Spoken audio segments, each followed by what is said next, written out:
mga kaibigan, ako si Rufa at kasama natin si Bernice at Jatli at maglalakbay tayo sa kaharian ng mga akda at author sa panahon bago dumating ang mga Kastila. Oo, tama ka! Sa ating munting paglalakbay, ating tuklasin ang ganda at yaman ng ating panitikang Pilipino bago pa man dumating ang mga dayuhang mananakop.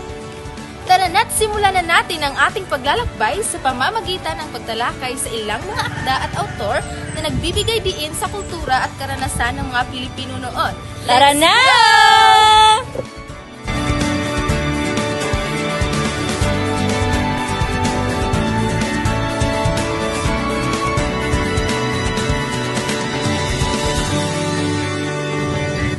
Una sa ating listahan ay ang epikong Hinilaw.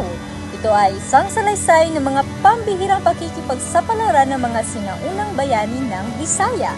Tama ka dyan, Rufa. Ang Hinilawon ay isang pagpapakita ng yaman ng ating panitikan bago pa man dumating ang mga Kastila. Ang kahalagahan nito sa pagpapalaganap ng kulturang Pilipino ay hindi matatawaran. Hindi rin natin dapat kalimutan ang mga tula at salawitain na nagbibigay kahulugan sa ating mga ninuno. Isa sa mga kilalang makata ng panahon ay si Amado Hernandez na kilala sa kanyang obra tulad ng Isang Dipang Langit na nagpapakita ng hirap ng mga magsasaka noong panahon ng kolonyalismo.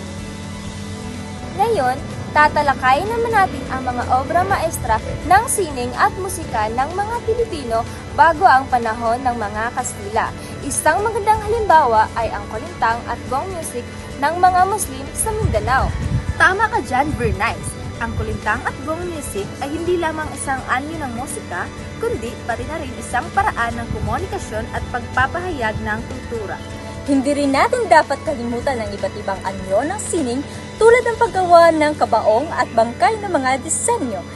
Ang mga ito ay hindi lamang simpleng gawa kundi ang obra ng nagpapakita ng kahalagahan ng ritual at pamumuhay ng mga sinaunang panahon.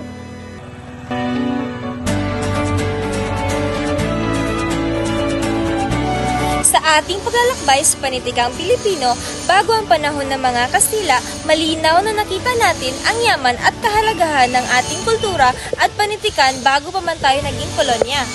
Oo nga, sa pamamagitan ng ating mga akda at autor, patuloy natin na ipamalas ang ating giting at husay ng mga Pilipino sa larangan ng sining at kultura.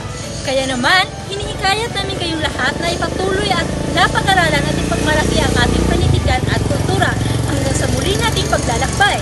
Salamat sa paglalakbay sa kasaysayan ng ating panitikan. Hanggang sa muli nating pagtutuklas ng mga yaman ng ating kultura. Paalam!